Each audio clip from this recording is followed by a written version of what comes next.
So I thought I'd give you something better to look at than my ugly mug today. So have a backdrop. Ooh. The subject we've been given this week is, if you could change one thing about the world, what would it be? And that is a toughie. We all know the world's a pretty shitty place, and I think it's pretty restrictive to ask us to only change one thing in the entire world when there's so much that needs doing. But I guess I have to play by the rules, and I think, if anything, I wish I could give money to the people who live below the poverty line. I want people to be able to access healthcare, and I want people to be able to feed their kids who don't have enough food. I've seen kids go to school without food before, and it's tough watching that. You know, cutesy feel-good shit that you see in daytime television ads, that kind of thing.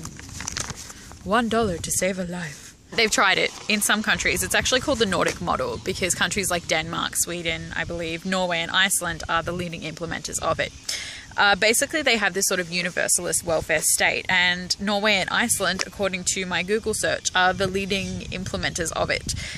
Basically, they have a sort of universalist welfare state, as I said before. The taxes are really fucking high as shit, but there's a reason for that. Healthcare is universal, and social insurance means that pensions and sick leave and childcare benefits are all available to everyone, which to the US and in some places in Australia is a completely foreign notion. Here we do have a sort of socialist-ish system, but our current government is trying to change it for reasons I don't feel like getting into, because I'll get real fucking angry talking about it. Yeah, so basically everyone in these countries is entitled to old age pension once they retire. Everyone gets child allowances and the absolute best medical attention regardless of their income or social status, which is something that America, for instance, doesn't have, and many countries just don't have yet. And it's archaic, the fact that they don't. You know, if you lose your job, unemployment insurance will take care of you for 2 whole fucking years until you find one. And I don't know about you, but I would get really bored after 2 years if I was unemployable. I mean, sure, some people are going to want to live off welfare instead of paying for their own things, but for the most part, people want to go out, they want to earn, and they want to pay for things with their own money. And insurance in this situation has absolutely no bias when it comes to income, when it comes to social status, and that's something that we definitely need. This means that even if you're at the bottom of the pit, you still have some chance of getting out. There's some sort of rope to cling on to that would help you to climb out of this situation, and I think that's absolutely necessary. The poverty rates for the Nordic states are some of the lowest in the entire world.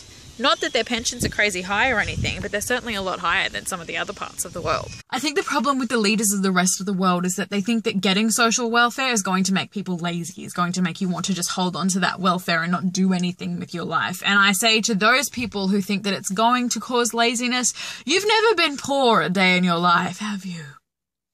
You know, it's actually bullshit. It's, if you give everyone a few $1,000s to start with, they're going to hold on to that few $1,000s. They're going to make something of that few $1,000s. And they're going to keep trying. They're going to keep surviving. Everyone wants to do something with their lives. You know, there's only a very small minority that are going to not use that to better themselves. I just think if it was up to me, everyone in the world would have a job and food and money, particularly those kids that are forced to beg on the streets because they want food and clothes for school, which should be an absolute given right. That's not something they should have to fight or beg for.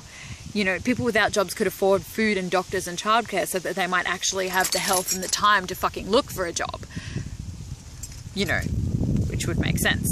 Shelters would be open and would not have ridiculous requirements for somebody to stay there. Quilt bag shelters especially don't need, you know, special dispensation to be able to stay there. There are so many homeless queer youths that we just need to open these spaces for them. But we don't have the money, unfortunately.